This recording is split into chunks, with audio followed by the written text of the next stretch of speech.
everyone. Welcome to another video in the series for the early career professionals. Today we're going to be looking at soft skills for workplace success. This is Taya Richards from PMO Today. Very passionate about those who are starting in the areas of project management, change management, and operations. So like I said, we're going to be looking at soft skills today.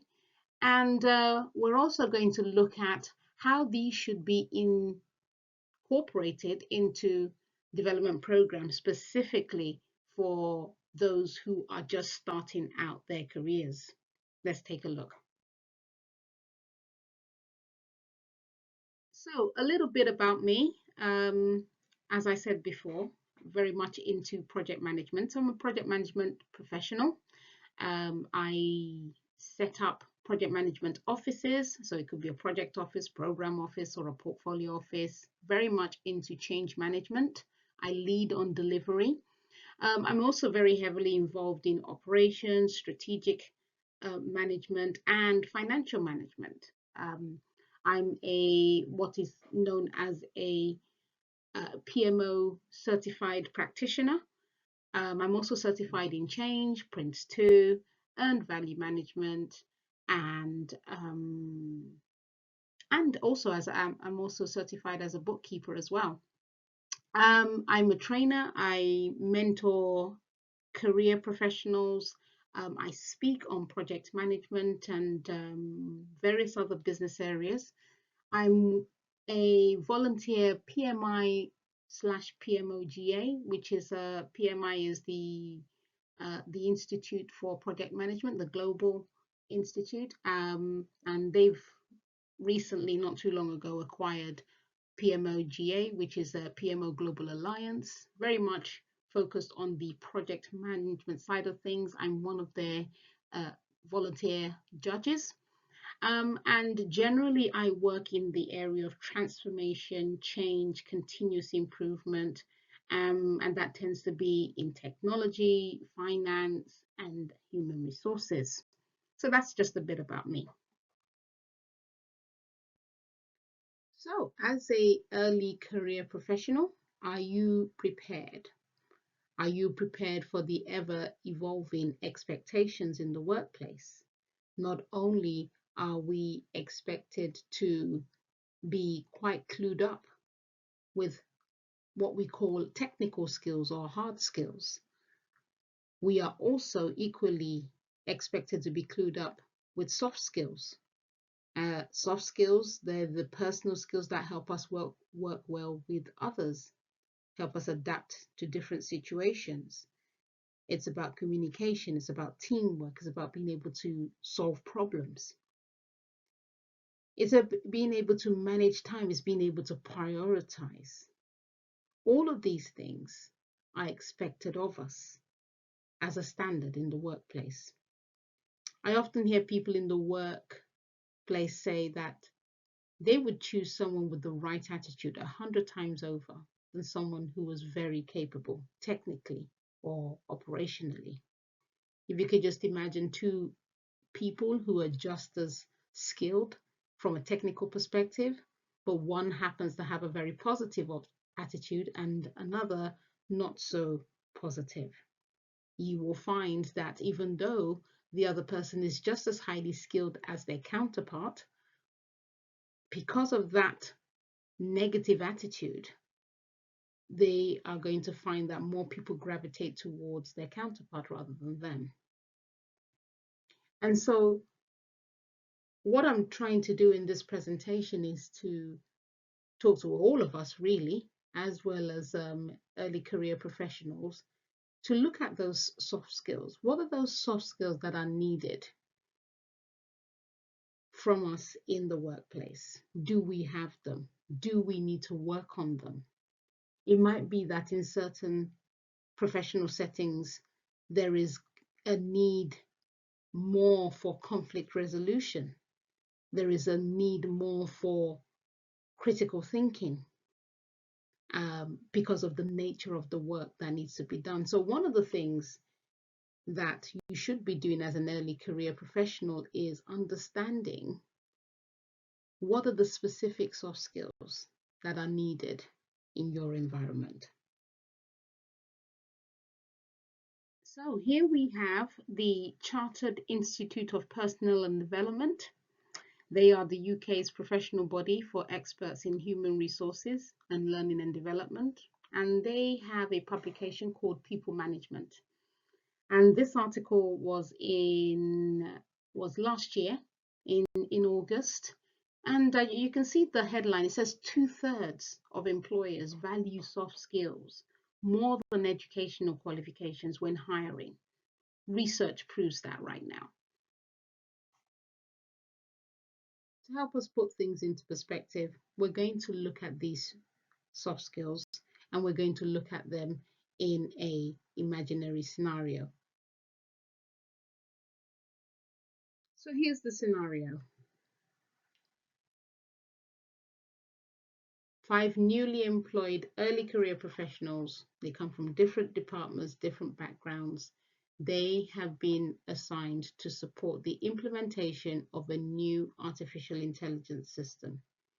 And the constraint that they're working with is that it has to be done within a month. So our first soft skill is resilience. So we are thinking about these early career professionals as they support this new AI system implementation. So how are they showing resilience? First of all, they're adapting to change. The team members embrace the challenges of learning about AI, even if it's unfamiliar territory. So for example, a marketing specialist in the group who has no technical background, they take the initiative to complete an online course on AI fundamentals so that they can better understand the system and contribute effectively. So they're being resilient by not sort of like developing a complex about it or shutting their mind down and thinking, oh no, this is not my background, I can't help, or it's not what I'm being paid for. They're adapting to change. They're showing that level of resilience by accepting what is before them and just getting on with it. And how do they get on with it?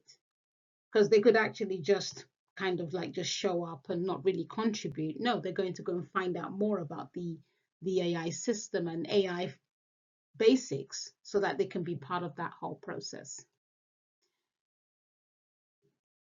So now this group are overcoming setbacks. So perhaps now the AI system has got to a point where it's now needing to be integrated with the other systems in the department. And so now the team are encountering integration issues with existing software. Now, they're displaying resilience by not becoming discouraged. Because yes, they are facing these issues. The system does not want to connect with the AI system does not want to connect with the systems that they have already, but they're not allowing that to set them back. Instead, what they're doing is getting the IT specialist and the project coordinator to work together so they can troubleshoot the problem, they can consult experts, and they can start thinking about alternative solutions while keeping everybody else informed. So they're accepting that, yes, there are issues, and they are dealing with it. They are overcoming those setbacks. They are finding the resources within the organization. They're finding experts within the organization, and they are dealing with the issues at hand. They're managing pressure and uncertainty. So the team is facing a tight deadline. There are high expectations from this leadership. Instead of panicking, they organize regular check-ins, they delegate tasks based on strengths, and they support one another. They're ensuring they remain focused and productive despite the stress. Okay, so these are all examples of showing resilience. They are, coming together, they're doing regular check-ins. So instead of, just taking it upon themselves and being stressed about it, they're coming together, they're discussing options, they're reaching out to peers, and they are, facing this as a unit. So they're seeking and applying feedback. So as the system is being tested, employees from other departments provide various insights, and some of that insight might be negative about the AI's system's usability. The customer service rep in the team takes the lead in gathering detailed input, and the business analyst collaborates with the AI developers to refine the system, demonstrating openness to improvement. So it's common that you could be in a situation where you're very invested in a project, in a new way of working, and you've done a lot of work around it. And yet, when you present to your other stakeholders, they don't really have a very positive outlook. Don't take it personal, and ways that we are demonstrating resilience is not taking it personal, is understanding what the issues are and taking responsibility to go and find out what could be done about them. So they're seeking and applying that feedback. There's working with the system suppliers. They are talking to various people, and they are maintaining a positive attitude. So despite encountering these resistance from colleagues who are skeptical about the system, the team members remain optimistic. So for instance, the HR specialist amongst them actively communicates the benefits of AI to employees, organizes training sessions, continues to organize demo sessions, uh, looks at the various successes that they've had along the way to encourage that continuous engagement and reduce fear of change. So each of these actions reflect resilience because there's a level of adaptability, problem solving, teamwork, and perseverance in the face of the challenges. So all of these ways are ways where we demonstrate resilience.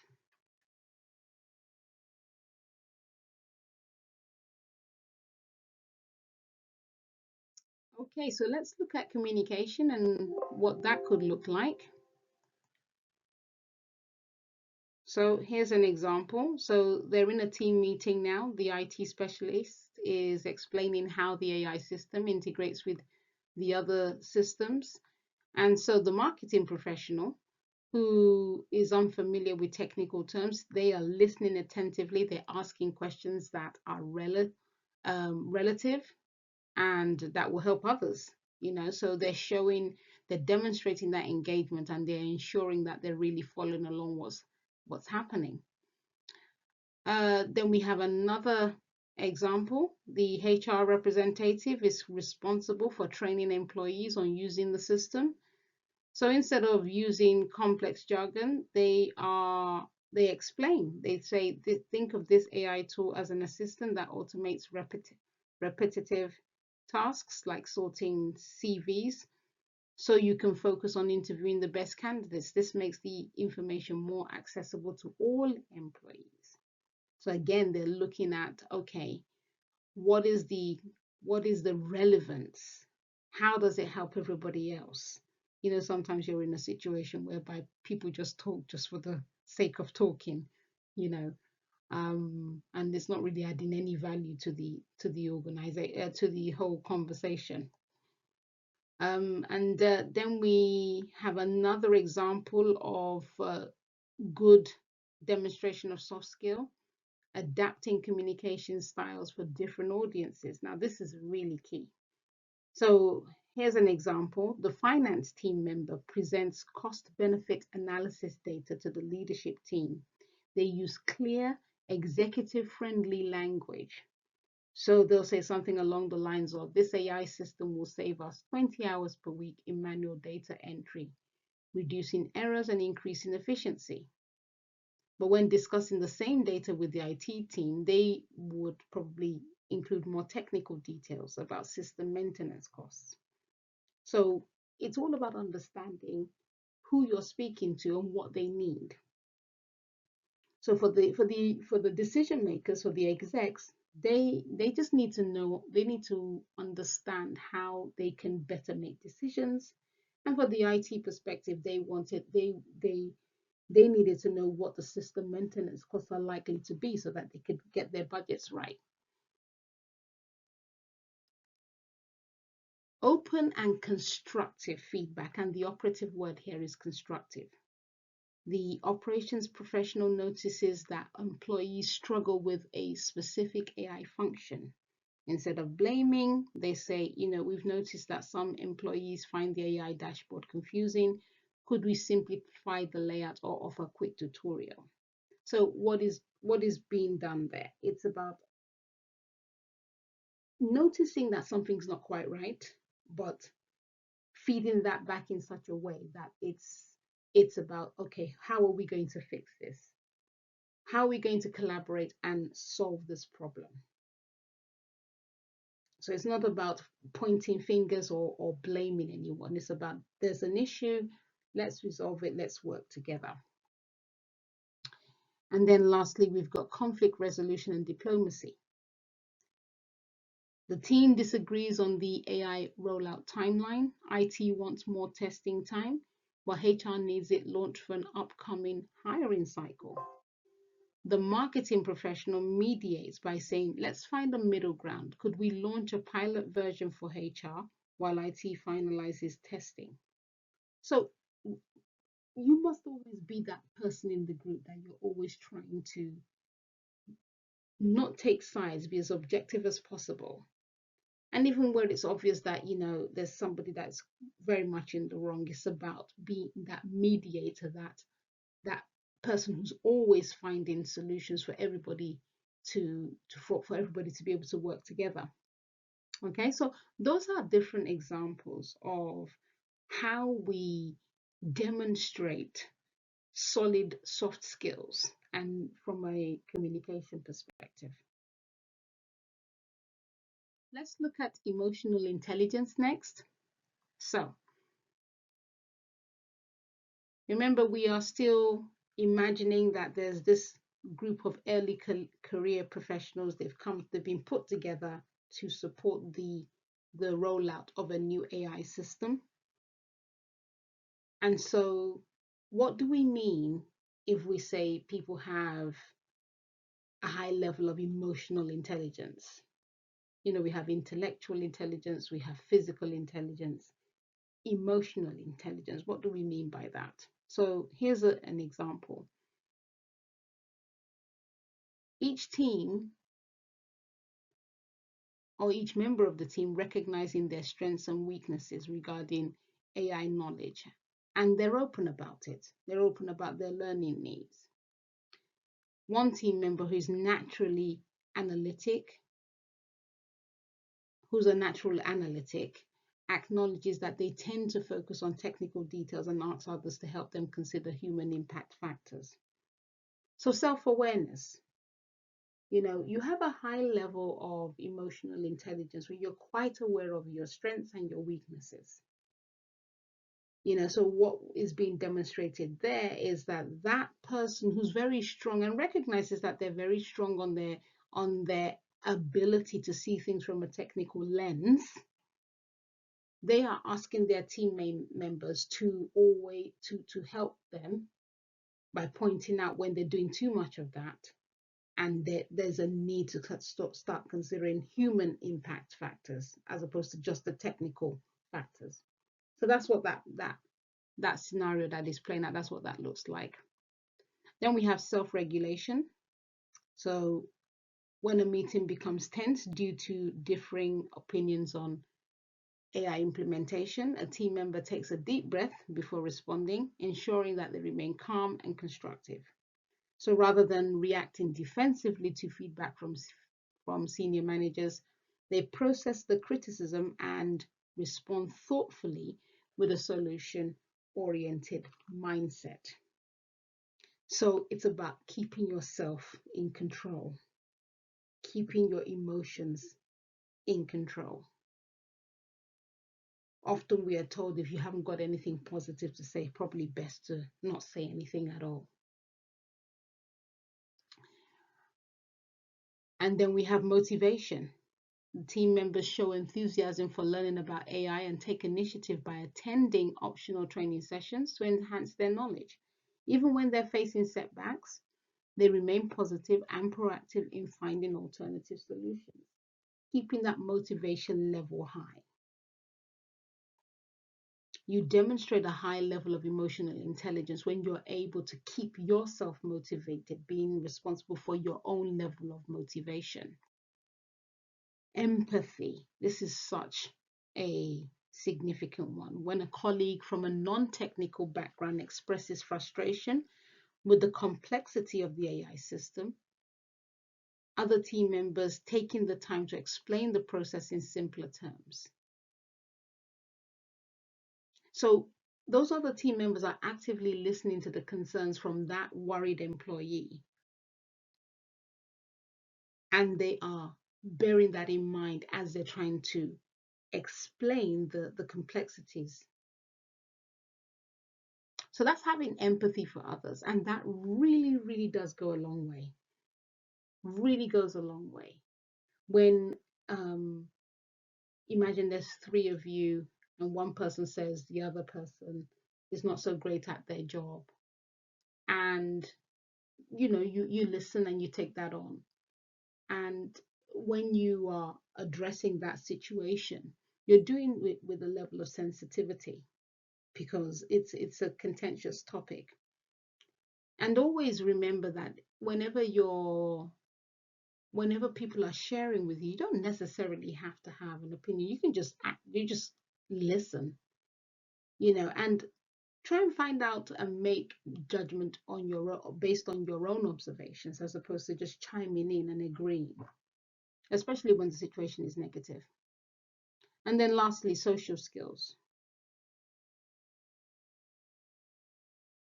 It's so important to encourage people to feel heard, feel accepted, fostering collaboration by ensuring everyone has a voice during meetings is a way to do that.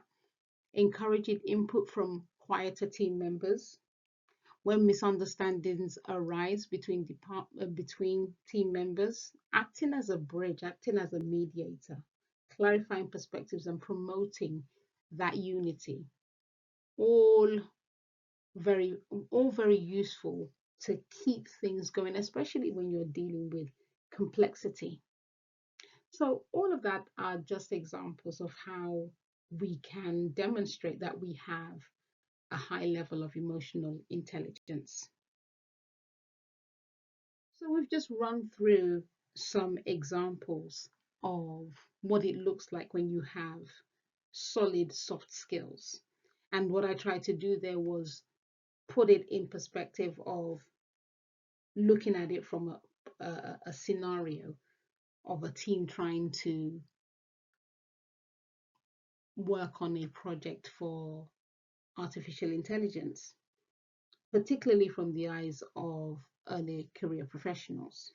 So now that we understand that, soft skills are quite important, how do we incorporate that in our development programs? So, number one, and one of my favorites, this is because I'm a kinetic learner. I learn by doing.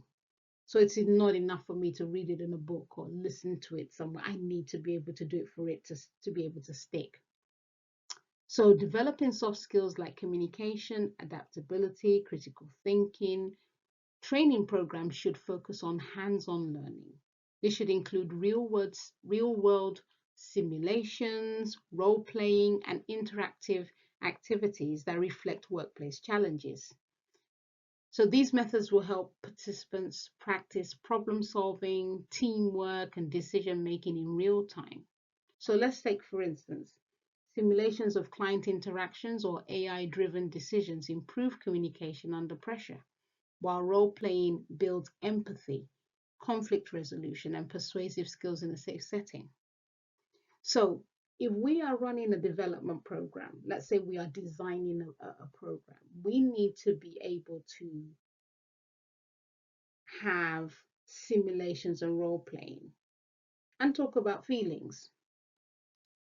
So you would essentially set up a scenario and you'd put people in those situations, and you'll ask people to imagine that this is what's happening right now. What's happening in your mind? What are you feeling right now? And then there's that whole discussion around how does that get managed? How do you manage conflict? How do you have empathy for others? How do you influence others? Experiential learning, being able to simulate that scenario and then being able to live it and imagine what needs to be done. Mentoring and coaching, feedback loops with professionals. Mentoring and coaching programs help develop soft skills by providing structured feedback from experienced professionals. They offer a safe space for students and early career professionals to practice, communicate, adapt, and increase their emotional intelligence. So regular feedback helps identify strengths and areas for growth, while role-playing and scenario-based discussions provide hands-on experience. With mentorship, you can promote a growth mindset by encouraging adaptability and learning from challenges. By incorporating mentoring into development programs, organizations can really effectively nurture soft skills through guidance and real world practice. Project-based learning. This helps develop soft skills by engaging students in real world challenges similar to workplace scenarios. Now, I have actually gone through project-based learning before.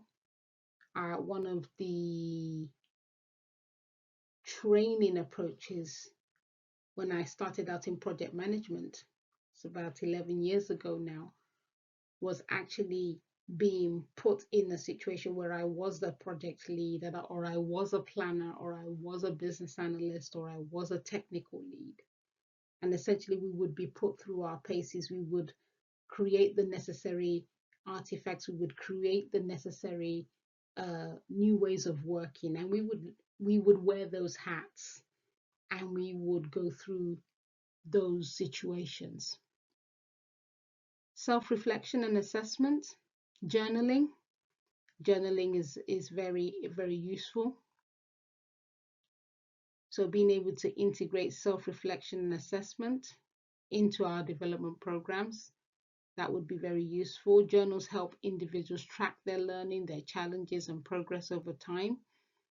Tools like 360-degree reviews are awesome. So a 360-degree review is basically a situation where an individual is reviewed by their peers, reviewed by their subordinates, reviewed by the people that they report to, and maybe other stakeholders. So hence the 360-degree. And so, remember I was saying at the beginning of this video, when I was saying that it's always so very easy for us to say, oh yes, I'm very good at teamwork, I'm very good at this, I'm very good at that. Okay.